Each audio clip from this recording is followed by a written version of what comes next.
Surat terbuka untuk para satwa-satwa koruptor dimanapun kalian berada. Ini sangat penting, sangat penting.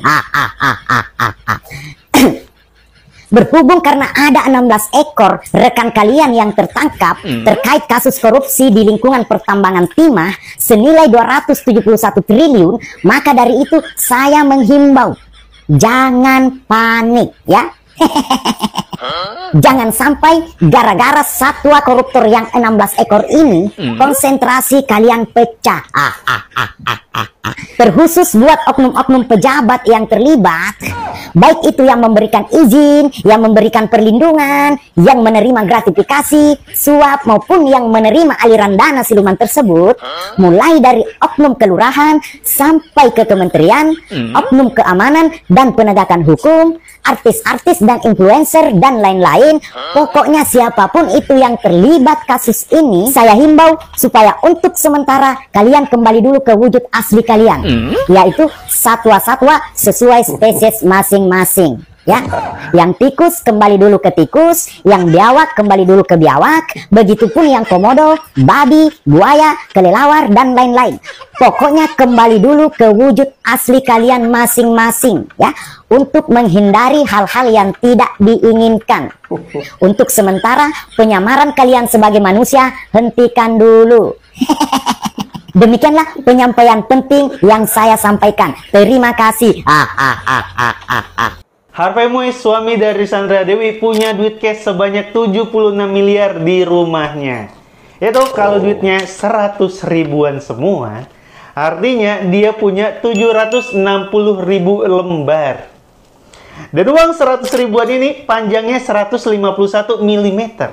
Jadi kalau dia jejerin satu per satu dengan total duitnya sebanyak 760 ribu lembar, itu dapat 117.800.000 mm atau 117,8 km. Jadi lu bisa jejerin dari Depok sampai Ranca Ekek Bandung, diterima di rumahnya Anyun. Dan kalau itu duitnya 100 ribuan, kalau duitnya pecahan yang lebih kecil lagi, misal pecahan 1.000 rupiah, itu dia punya 76 juta lembar. Duit 1000-an itu panjangnya 121 mm. Jadi kalau 76 juta lembar itu panjangnya bisa sampai 9.196 km.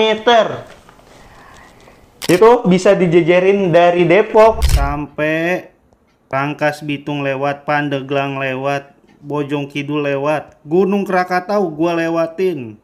Terus.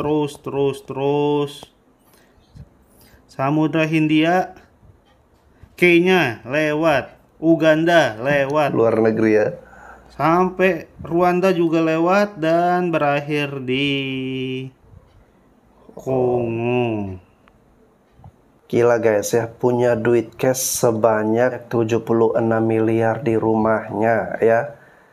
Itu yang cash ya, yang kalau berupa aset ya atau berupa simpanan ya itu mungkin triliunan, 6 miliar cash ya. Kita aja kalau punya uang banyak di bank ya, belum tentu bisa langsung ngambil semua, langsung cairin dalam bentuk fiat atau bentuk duitnya guys ya. Tapi si Harvey Moise ini benar-benar istimewa, benar-benar sultan crazy rich yang super kaya guys ya. Punya duit cash sebanyak 76 miliar di rumahnya. Itu pasti dia buatkan satu ruangan yang sangat luas guys ya, yang khusus untuk tumpukin duit-duitnya. 271 triliun kalau dibagiin ke semua orang yang ada di Indonesia masing-masing dapat 1 juta. Waduh, 271 triliun kalau dibeliin kolak takjil paket lengkap bisa dapat 18 miliar paket. Batuk-batuk dah itu. 271 triliun kalau dibikin proyek kereta cepat bisa dari Jakarta sampai Surabaya. 271 triliun kalau dibeliin sate kambing bisa dapat 54 miliar biji. 271 triliun kalau dibangun rumah untuk rakyat miskin bisa sampai 5,4 juta unit rumah. 271 triliun kalau dipakai buat beasiswa kuliah full bisa sampai 2,7 juta mahasiswa. 271 triliun kalau dibeliin telur ayam bisa sampai 108 miliar butir. 271 triliun kalau dipakai buat bayar gajinya Ronaldo bisa sampai 82 tahun. 271 triliun kalau dipakai buat nonton konser Taylor Swift yang Cat 1 bisa dapat 71 juta tiket. 271 triliun kalau dibeliin mie ayam bakso bisa sampai 10 miliar mangkok. 271 triliun kalau dihabisin 1 miliar sehari itu membutuhkan waktu sampai 742 tahun. Bener-bener sampai 7 turunan, Bren. 271 triliun itu kalau ditumpuk sama pecahan duit 100 ribu panjangnya 271 km alias dari Tangerang sampai Cirebon. 271 triliun kalau dibeliin tiket bioskop bisa sampai 7,7 miliar tiket. 271 triliun itu kalau dipakai untuk undang Coldplay bisa sampai 2.700 kali konser. 271 triliun. Triliun. Oke, bukan 271 ribu, bukan 271 juta, bukan 271 miliar, tapi triliun ya, triliun. Nggak tahu tuh wujudnya 271 triliun itu sebanyak apa, nggak ngerti aku. Tuh kalau dimasukin kresek, kau nggak tahu tuh kreseknya segede apa tuh. Maksud lu gini, kita bayangin sama-sama ya, duit 271 triliun. Itu kalau misalnya kita masukin Bitcoin nih ya, sebelum halving nih ya, ini kan lagi naik sebelum halving nih. Masukin ke sana, jebret 271 triliun. Terus naik, halving, jebret. Aku tarik tuh, set. Udah tuh sampai cucuku yang keempat gak usah kerja pun gak apa-apa. Hidup itu, hidup. Ini aku nih ya, aku hidup sampai tua sampai mati nih. Terus anakku hidup sampai tua sampai mati nih. Anakku lagi sampai ke generasi keempat. Itu nggak usah kerja bisa tuh. 271 triliun tuh. Aku lagi di Jakarta nih. Aku pulang ke Surabaya, aku bikin pik di Surabaya tuh bisa tuh. Duit segitu tuh bisa tuh. Di Surabaya, Maduranya aku bangun lagi pulau di sebelahnya tuh bisa tuh. Bikin menyambung tuh ya, Surabaya disambungin ke Madura, bikin lagi pulau lagi 2 biji bisa tuh duit segitu tuh. 271 triliun. Triliun. Kok bisa loh sampai segitu banyak gak ketahuan tuh loh. Gimana caranya? Kok udah sampai segitu baru ketahuan? Selama ini kemana gitu? Kok bisa gak ketahuan tuh gimana caranya? Gila. Oke guys ya, kemarin ada netizen yang mengkalkulasikan ya 271 triliun ini ya. Kalau misalnya kita belanjakan 1 miliar per hari ya, itu habisnya 740 tahun guys. Bayangkan ya, selama itu ya, inilah yang dinamakan kekayaan 7 turunan guys. Korupsi 271 T, buset dah. Gila. Gue punya duit 271 T. Gue beli gorengan 1 gue bayar se-M. Abang-abangnya udah gak jual gorengan lagi gue rasa. Jadi buat ngutang-ngutangin orang jadi rentenir. 271 T, gue bagi-bagiin 100 ribu sehari sama anak-anak. Abisnya kapan ya? Abisnya pas 2.607 miliar tahun kemudian baru abis. 271 T. Ya ampun, utang loli gue bayarin. Ih, ya ampun, uang gak banyak banget ya. Gue dikasih duit kerjaan 10 juta aja gue rasanya udah anjing, orang kaya nih gue nih sekarang nih. 10 juta gue bisa ngajak mama bapak gue makan. Ini 271 T. Bayangkan. Ha! Di luar prediksi, woi, gila. Korupsi sampai 271 triliun. Mati mak saya kalau punya duit 271 triliun. Kamu tahu jalanan yang ada di Indonesia saya lapis pakai duit semua. Iya, mati benar dia. Iya. Kalau dulu punya 271 triliun, woi, ya kamu tahu, woi, saya kaki saya nggak napak tanah lagi. Iya, saya kendaraan saya nggak motor mobil lagi. Kamu tahu apa? Iya, saya beli hewan terbangnya Avatar itu. Sama Cristiano Ronaldo saya suruh ke rumah saya buat apa? Buat masak Indomie saya. Mati kamu saya buat, ya. Mati 271 triliun, woi. Saya korupsi gorengan 1 aja saya bingung, woi, jawabnya apa. Ini 271 triliun, mati bener ya. Nah, untuk uang kenakalan kamu tahu kalau punya duit sebanyak itu nyewa LC 1000, lonten 60.000 saya mah. Anggur merah setra, mati bener, iya. Satu lagi biar saya nggak dosa-dosa amat, iya. Sebagian saya sumbangin ke masjid, iya, biar uang itu mualaf, iya. Adik saya, ya Allah, iya. Kamu punya duit 271 triliun, wah.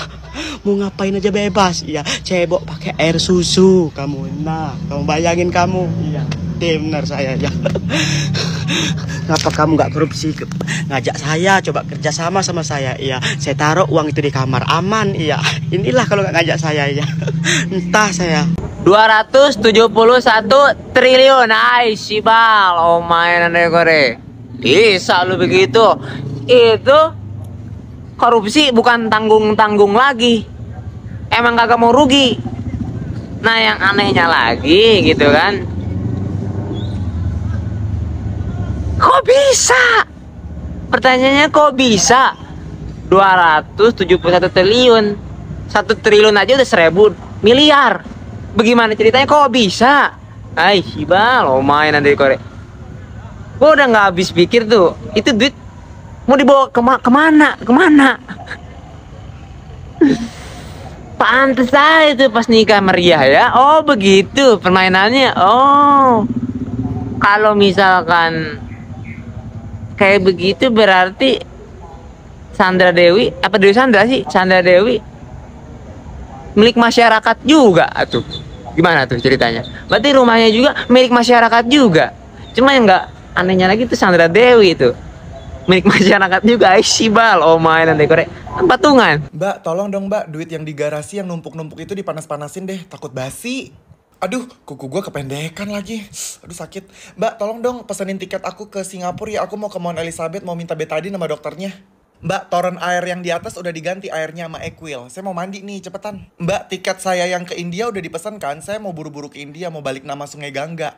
Hah? Alphard saya ke cakar sama kucing. Kucingnya gak kenapa-kenapa ya? Sekarang bawa kucingnya ke salon ya, nail art kucingnya. Alphardnya buang aja. Hai Rek, ini lucu. Jadi kan kemarin kasus korupsi suaminya Sandra Dewi, itu orang-orang itu salah menuduh Dewi Sandra Dewi Sandra, kan beda ya, beda banget, memang namanya hampir-hampir mirip, dan mereka itu membanjiri kolom komentar sosmednya Dewi Sandra gitu ya. Lah itu kan sudah jelas salah. Tapi sing maksudku yang bikin lucu tuh gini loh, kan itu sudah tahu salah gitu loh. Ternyata kan Sandra Dewi bukan Dewi Sandra. Lah kok diteruskan sama yang lainnya menghujat, oh gini sholat tapi ini lucu banget gitu loh. Ya mbok dikoreksi, ketika tahu salah ya hapusen. Apa itu komennya itu dihapus. Jadi akhirnya kan orang-orang sing memang kurang literasi dan asal kerungu gitu ya, asal denger aja, oh iya ini Dewi Sandra, langsung ngomen di IG-nya. Pas itu lagi banyak yang lagi ruku atau lagi sujud itu di IG-nya Mbak Dewi Sandra gitu. Bahkan Pak Ridwan Kamil itu sampai bikin postingan tentang perbedaan Sandra Dewi dan Dewi Sandra. Malam minggu beda dengan minggu malam. Terus kemudian banyak lah gitu. Artinya kan memang beda gitu loh. Ya maksudku sudah tahu salah, hapus gitu loh. Jangan diem aja atau habis komen terus ditinggal padahal sudah tahu salah. Begitu tahu ternyata bukan Dewi Sandra, hapus aja itu komen-komennya, apalagi yang menghujat gitu. Masya Allah ya, untung nggak direspon apa-apa sih sama Mbak Dewi Sandra ya. Tapi kan itu jatuhnya juga sudah salah gitu loh. Harusnya berpikir dulu, ini siapa, Dewi Sandra apa Sandra Dewi, baru komen, cari tahu dulu baru komen gitu. Memang kalau dari nama Sandra Dewi, Dewi Sandra itu mirip-mirip, tapi jelas beda orang dan beda juga artinya gitu loh Rek. Makanya kalau mau komen itu ya literasi, dibaca dulu bener enggak gitu. Kasihan lah Dewi Sandra sing gak ropo-opo terus gini ruwame gara-gara dikomentari macem-macem, ngomong wah sayang ya sholat tapi ternyata suaminya korupsi. Suaminya sopo gitu. Literasi Rek, wis yo sepurku mau berangkat, keretaku mau berangkat ini ya. Oke guys, ya hapus komentar kalian yang salah alamat, yang bukannya ke Sandra Dewi malah ke Dewi Sandra ya. Kalau Sandra Dewi itu dia udah nutup komentar di akun Instagramnya ya. Tadi kalian nggak bisa berkomentar di situ ya. Dan yang udah terlanjur ke Dewi Sandra nih ya, saran saya segera hapus ya, daripada Anda nambah dosa Anda ya. Anda menghujat, caci maki ke orang yang salah sasaran guys. Yang maling ayam, maling motor, maling sendal, mereka semua langsung dieksekusi di tempat, digebukin sampai biru-biru. Tapi yang maling uang rakyat kok nggak pernah digebukin. Eksekusinya juga lama dan penuh drama. Begitu saja terus sampai Metallica rilis album Religi. Siapa yang setuju koruptor dihukum mati? Yang setuju? Nih dengerin. Rakyat ingin koruptor mati. Rakyat ingin koruptor pergi. Tapi sayangnya ada berani menangkap koruptor di negeri. Tanpa koruptor kita hebat, tanpa koruptor kita kaya. Tapi sayang seribu sayang, koruptor masih duduk mengangkat. Keren. Halo Bapak terhormat, dengarkan kami bernyanyi. Kita masih di sini dan akan terus bernyanyi. Kejar terus para koruptor busuk. Gua ngelihat muka koruptor 271 triliun itu kok datar banget ya, nggak menunjukkan sedih, menyesal gitu. Padahal hukuman depan mata bisa jadi seumur hidup hukumannya. Beni Cokro aja kemarin yang kasus Jiwasraya itu kan kalau nggak salah hukumannya seumur hidup, merugikan negara itu ya sekitar berapa triliun lah gitu, nggak sampai 271 triliun. Ini 271 triliun. Kebayang nggak berapa tahun hukumannya? Tapi ya mungkin dia udah bisa ngebaca hukuman di Indonesia tuh kayak gimana, penjara. Ya masih banyak oknum bisa dibeli kan. Mungkin dia bisa keluar jalan-jalan, ya bisa dan lain sebagainya. Dengan uang sebanyak itu dia bisa melakukan apa aja. Tapi kebayang nggak kalau itu dilakukan ketika hukum Islam diterapkan? Karena kalau hukum Islam itu koruptor itu hukumannya takjir bukan potong tangan ya. Takjir itu disesuaikan dengan kerugiannya. Tapi yang paling ringan potong tangan, maksimal hukuman mati. Jadi nggak ada kalau hukum Islam diterapkan kayaknya nggak ada lagi koruptor yang cengar-cengir gitu ya. Nggak bersalah, kayaknya nggak mungkin deh. Pencucian uang ialah duit jatah rakyat jelata miskin yang SDM-nya nggak nyampe, yang jatah duit itu tidak sampai ke kalian berputar-putar di kalangan atas, lalu kalangan atas tersebut kalian puji-puji padahal hidup mereka enak ialah duit dari yang kerja banting tulang jadi babu disuruh-suruh bos, tapi hidup kalian tetap melarat. Utang pinjol di mana-mana, makan aja telur, ikan asin, dan yang kalian puji-puji hidupnya enak di atas kemiskinan kalian. Paham? Masih muji-muji mereka yang hidupnya enak di atas keringat rakyat jelata UMR kalian. Pola pikir SDM rendah yang nggak nyampe ke atas nih harus dikasih omongan begini nih biar sadar. Kalau nggak sadar ya udah berarti emang bodoh. Mereka beli barang-barang branded dari hasil keringat kalian. Hei rakyat-rakyat jelata dan kalian yang miskin pakai barang KW20 murah semurah-murahnya. Tetaplah kalian puji-puji mereka yang kaya pakai duit pencucian uang, yang sebenarnya itu ialah duit rakyat miskin seperti kalian. Bahkan banyak orang jadi TKI, TKW, jauh dari keluarga, menahan rindu tangis di telepon video call sama orang tua, sama pasangan dan anaknya. Yang kalian tidur aja pusing mikir beras besok gimana ini utang-utang ini.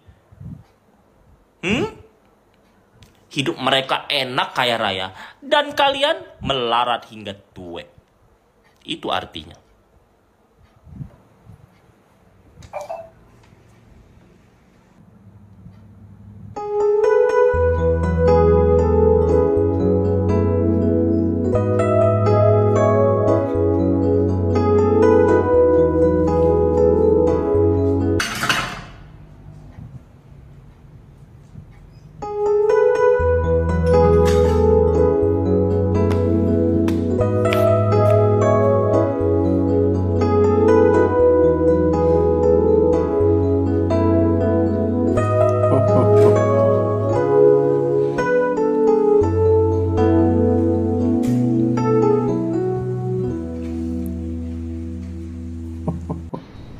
Satu triliun sama dengan 1000 miliar.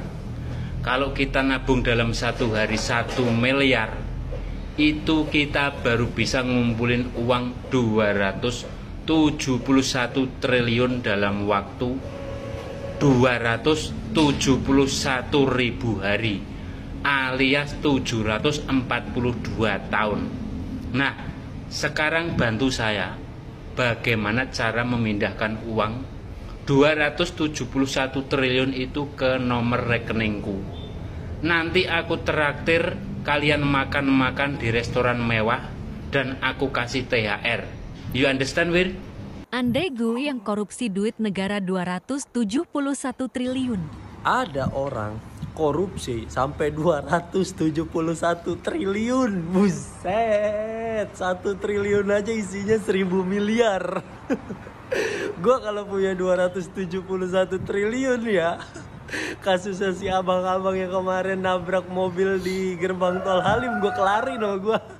Biarin, dia kan songong tuh ya kan, katanya pengen ganti rugi. Saya tanggung jawab. Gue kalau punya 270 triliun nih, gue ujuk-ujuk datang ke rumah sakit. Udah tenang aja Tong, pokoknya masa lalu gue kelarin nih. 1 triliun buat lo, gue masih ada 270 triliun. Biarin dah lu nabrak mobil Hyundai dah, lu gepeng-gepengin dah tuh mobil Civic ya, mobil Brio. Masalah lu gue kelarin hari itu juga dengan 1 triliun. Baik gue mah kalau punya 271 triliun, ya Allah. Lu mah pada tega banget, duit negara orang pada bayar pajak susahnya setengah mati. Lu buat beli rumah di Pik jadi apa sih, crazy rich. Lu mak banget kan, lu jadi orang, jadi manusia. Mau jadi Firaun kali lu. Lu kasihan abang-abang yang kemarin nabrak gerbang tol. Mobil orang dihancur-hancurin sama dia, mending lu buat bayarin kasusnya dia dong.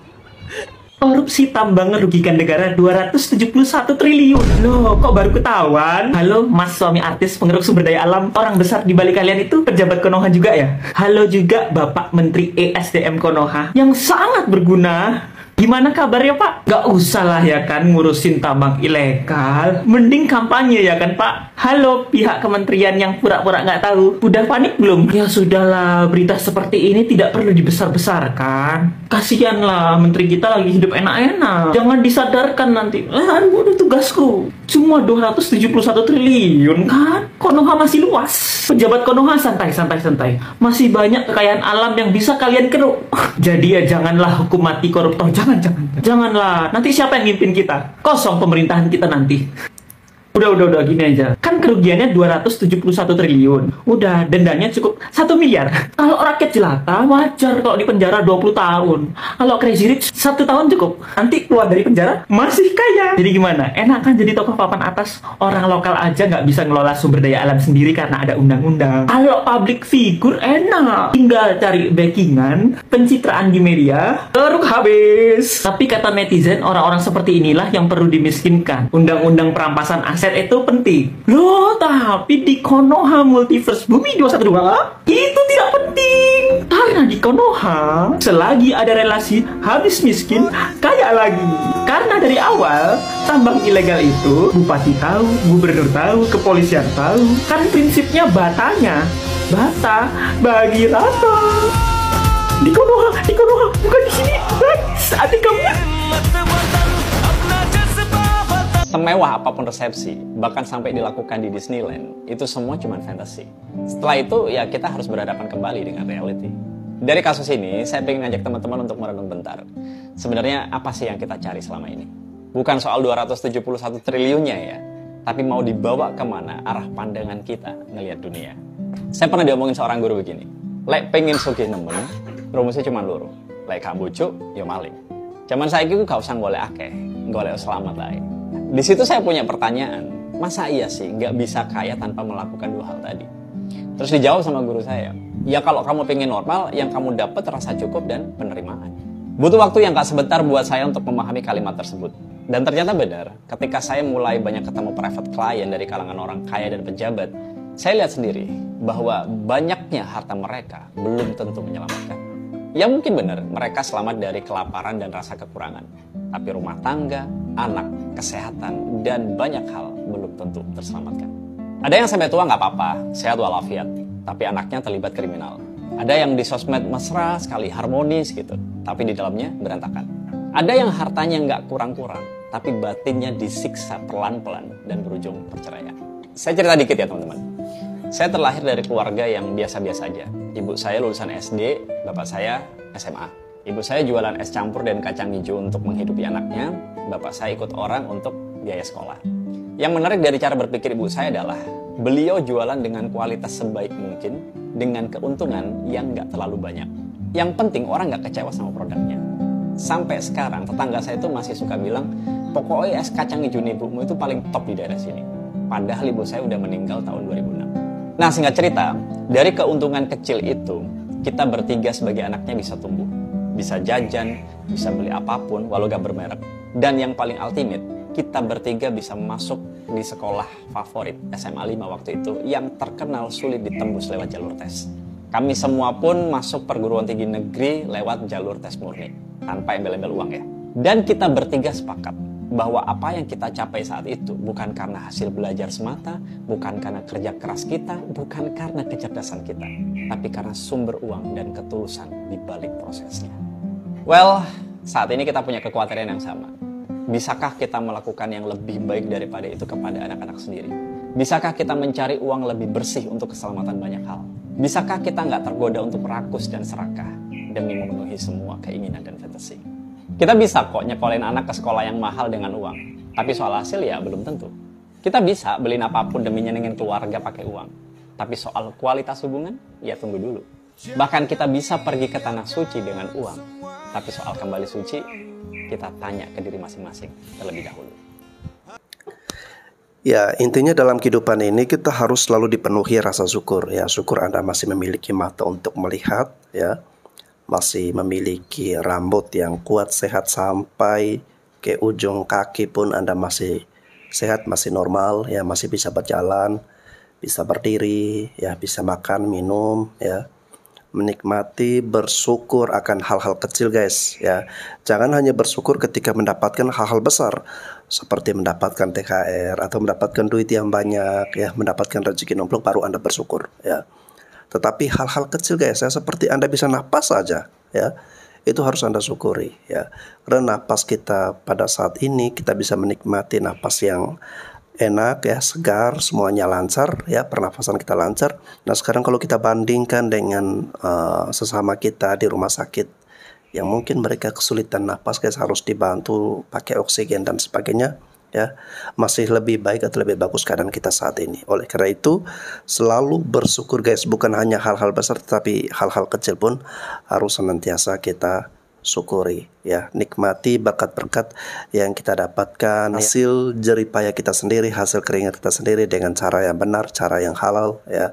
Selalu kita syukuri. Dan balik lagi guys, ya, kita mengharapkan agar Indonesia ini, ya, dapat terus melangkah ke arah kemajuan, ya.